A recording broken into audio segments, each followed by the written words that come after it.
हमारा तीसरा जो नियम है वो नियम क्या है? गुणित अनुपात का नियम।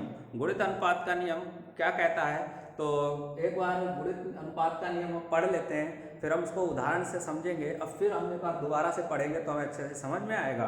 तो जब दो तत्व संयोग करके दो से अधिक यौगिक बनाते हैं, जब दो तत्व संयोग करके दो से अधिक यौगिक बनाते हैं तो एक तत्व के भिन्न भिन्न भार जो दूसरे तत्व के निश्चित भार से संयोग करते हैं परस्पर लघु पूर्णांक के अनुपात में रहते हैं होते हैं। तो इस प्रकार से ये नियम हमारा कैसे फॉलो होता है, पहले आप उदाहरण से अच्छी तरीके से समझ लीजिए, फिर आपको ये लैंग्वेज भी समझ में आ जाएगी।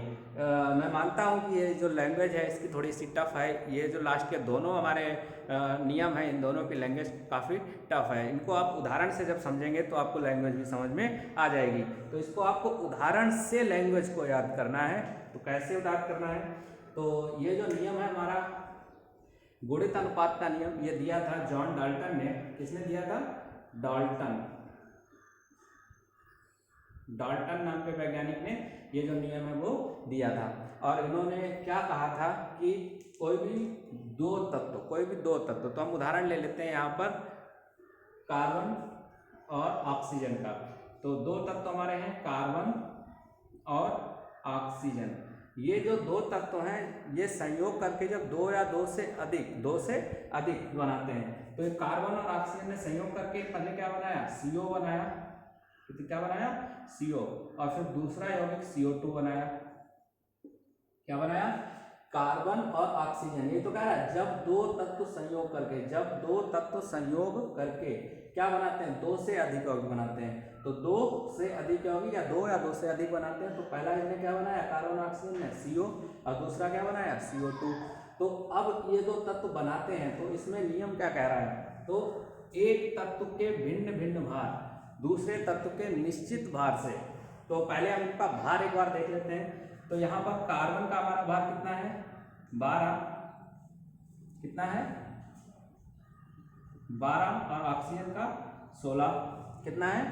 16। कार्बन का परमाणु भार 12, ऑक्सीजन का 16। और यहाँ पर देख लें तो कार्बन का 12 और ऑक्सीजन का 32। कितना होगा? 32। अगर हम इसको सरल अनुपात में बदल लेते हैं तो हमारा ये हो जाएगा 3:4 और ये हो जाएगा 3:8। कितना हो जाएगा? 3:4 और 3:8। अब देखिए यहाँ पर कह रहा है, नियम क्या कह रहा है? नियम पर वापस चलते हैं। नियम कह रहा है कि बनाते हैं जब दो तत्व दो या दो से अधिक यौगिक बनाते हैं। दो यौगिक बना लिए, कार्बन मोनोऑक्साइड और कार्बन डाइऑक्साइड। तो होता क्या है? एक तत्व के भिन्न भिन्न भार। तो एक तत्व, कोई सा भी एक तत्व, यहाँ पर देखिए जो हमारे एक कार्बन और एक ऑक्सीजन, इस वाले यौगिक में यहाँ पर कार्बन का 3 है, यहाँ पर ऑक्सीजन का 4 है। यहाँ कार्बन का 3 है, ऑक्सीजन का 8 है। तो यहाँ पर कह रहा है कि एक तत्व के भिन्न भिन्न भार। तो एक तत्व के भिन्न भिन्न भार किसके हैं? यहाँ पर 4 है, यहाँ पर 8 है। कार्बन का हमारा क्या है? निश्चित है, सेम है। तो कार्बन का हमारा सेम है लेकिन भिन्न किसके हैं? ऑक्सीजन के।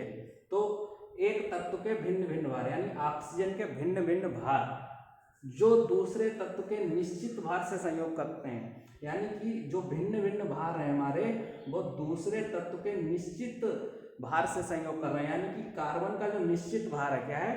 कार्बन का निश्चित भार है, उससे संयोग करते हैं। तो क्या होता है कि परस्पर लघु पूर्णांक के अनुपात में रहते हैं। यानी कि ऑक्सीजन का अगर हम यहाँ पर देखें तो ऑक्सीजन का जो हमारा अनुपात होगा, यहाँ पर जो ऑक्सीजन का अनुपात होगा वो कितना होगा? 4:8। और 4:8 को अगर हम डिवाइड करें तो 1:2। ये कैसा है? एक सरल लघु पूर्णांक है। कैसा है? सरल लघु पूर्णांक। जैसे पूर्णांक का मतलब क्या होता है? जहाँ पर कोई संख्या दशमलव में ना हो। लघु मतलब छोटा, कोई बड़ी संख्या नहीं है। जैसे 50 और 56 नहीं है, 100 200 नहीं है।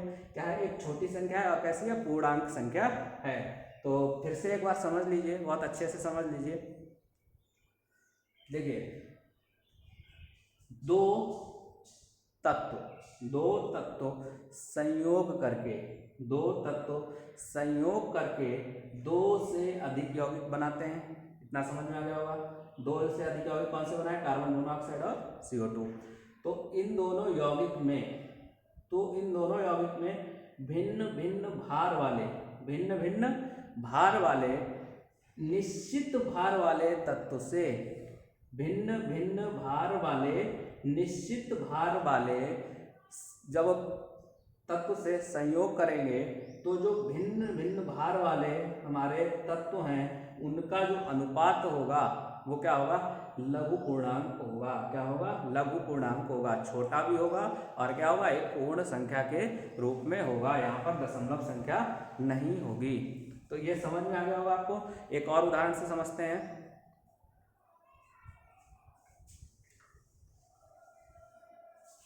मान लेते हैं हम यहाँ पर एक जल ले लेते हैं, H और O, हाइड्रोजन और ऑक्सीजन। क्या ले लेते हैं, हाइड्रोजन और ऑक्सीजन। दो तत्व संयोग करके, आपस में संयोग करके क्या बना रहे हैं, एक बना रहे हैं H2O और एक बना रहे हैं H2O2, हाइड्रोजन परऑक्साइड। जल बनाया H2O और H2O2 बनाया हाइड्रोजन परऑक्साइड। अब देखते हैं हम यहाँ पर अनुपात। तो यहाँ पर अनुपात कितना है, 2 और 16, यहाँ पर 2 और 32। तो अनुपात कितना होगा, यहाँ पर 1:8 और यहाँ पर 1:16। तो दोनों जगह अनुपात अलग अलग है। अब देखिए यहाँ पर H का अनुपात निश्चित है, सेम है। कैसा है, सेम है। ऑक्सीजन का अनुपात बदल रहा है। तो ऑक्सीजन का यही फिर से भाई नियम कि भिन्न भिन्न भार वाले समान भार वाले तत्वों के साथ संयोग करते हैं तो जो भिन्न भिन्न भार वाले हमारे तत्व हैं उनके अनुपात कैसे होते हैं, उनके अनुपात हमारे लघु पूर्णांक होते हैं, 1:2। कैसे होते हैं, लघु पूर्णांक। यहाँ पर अनुपात सेम आ गया है पिछले उदाहरण की तरह, लेकिन जरूरी नहीं उदाहरण यही रहेगा। तो यहाँ पर 2:3 हो सकता है, 2:3 हो सकता है, 3:5 हो सकता है, लेकिन बहुत बड़ी संख्या नहीं होगी, एक छोटी संख्या ही होगी। और कैसी होगी, हमेशा पूर्णांक होगी। कैसी होगी, हमेशा पूर्णांक होगी।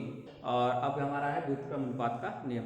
व्युत्क्रम अनुपात नियम भी थोड़ा सा लैंग्वेज जो है वो उसकी थोड़ी सी टफ है। तो पहले हम इसको उदाहरण से समझते हैं, उसके बाद फिर हम इसकी लैंग्वेज को समझेंगे। तो उदाहरण से हम इसको समझते हैं कि मान लिया, या पहले लैंग्वेज पढ़ते हैं, लैंग्वेज के साथ साथ चलते हैं। तो लैंग्वेज में लिखा है कि दो तत्व A और B, दो तत्व हमारे A और B हैं, अलग अलग किसी तीसरे तत्व C के साथ एक निश्चित भार से संयोग करते हैं। मान लिया कोई दो तत्व हैं हमारे, हाइड्रोजन और ऑक्सीजन। कौन से दो तत्व हैं, हाइड्रोजन और ऑक्सीजन। दो तत्व A और B, ये A है ये B है, ये हाइड्रोजन है और ये ऑक्सीजन है। किसी तीसरे तत्व C के एक निश्चित भार के साथ कोई तीसरा तत्व मान लेते हैं हम। तो यहाँ पर ये जो C है हमारा, इसको हम कार्बन मान लेते हैं। क्या मान लेते हैं, कार्बन। क्या मान लेते हैं, कार्बन। तो हाइड्रोजन और ऑक्सीजन दो तत्व हमारे A और B, और तीसरा जो हमारा तत्व है कार्बन, उसके साथ एक निश्चित भार के साथ अलग अलग संयोग करते हैं। क्या करते हैं, अलग अलग। तो अलग अलग जब संयोग करेंगे तो जब ये इसके साथ संयोग करेगा तो ये क्या बनाएगा, CH4, और ये जब इसके साथ संयोग करेगा तो क्या बनाएगा, CO2। क्या बनाएगा, CO2। दो तत्व A और B किसी तीसरे तत्व C के साथ अलग अलग संयोग करते हैं तो होता क्या है। तो देखिए, मान लिया दो तत्व A और B तीसरे तत्व C के साथ संयोग किया अलग अलग, तो अलग अलग जब संयोग करते हैं तो इन दोनों ने ये बनाया और इन दोनों ने ये बनाया। तो अब इनका अनुपात देखते हैं। तो यहाँ पर कार्बन और हाइड्रोजन का अनुपात कितना है, 12:4, और यहाँ पर 12:32। कितना है, 12:4, 12:32। अगर हम इसको और सरल करें तो ये हमारा हो जाएगा 3:1, और ये हमारा हो जाएगा 4:32। तो अनुपात हमारा कितना हो जाएगा देख लीजिए। तो हमारा यहाँ अनुपात CH4 में 3:1 और यहाँ हो जाएगा 3:8। तो अब यहाँ पर जो हमारा मेन हमारे A और B है, कह रहा है कि उस भारानुपात के किसी सरल गुणक में वे दोनों तत्व A और B परस्पर संयोग करते हैं। तो यानी जो हमारे A और B होंगे इनका अनुपात कौन सा होगा, तो इनका अनुपात वो होगा जो इन दोनों में हाइड्रोजन और ऑक्सीजन का अनुपात भार है। देखिए यहाँ पर हाइड्रोजन का भार कितना है 1 और यहाँ पर ऑक्सीजन का कितना है 8, तो इन दोनों का अनुपात कितना है 1:8। तो यही अनुपात यहाँ पर होगा जब ये दोनों आपस में मिलकर के एक यौगिक बनाएंगे। यहाँ पर ये क्या बनाएंगे H2O, और H2O का अनुपात कितना होता है 1:8। तो फिर से समझ लीजिए, कोई दो तत्व A और B, H और O, हाइड्रोजन और ऑक्सीजन, तीसरे तत्व कार्बन के साथ अलग अलग, हाइड्रोजन कार्बन के साथ CH4, ऑक्सीजन कार्बन के साथ CO2 बनाते हैं। तो बने हुए जो दोनों यौगिक होते हैं, बने हुए दोनों यौगिक में जो हमारे पहले वाले तत्व होते हैं, पहले वाले तत्व A और B, उनका जो अनुपात होता है, वो जो यौगिक बनाएंगे उनका जो अनुपात होता है वो इन यौगिकों के भारों के अनुपात के बराबर होता है। ये बराबर भी हो सकता है या क्या हो सकता है गुणक भी हो सकता है, सरल गुणक मल्टीपल या गुणक भी हो सकता है। समझ में आ गया होगा। एक और उदाहरण से समझ लेते हैं।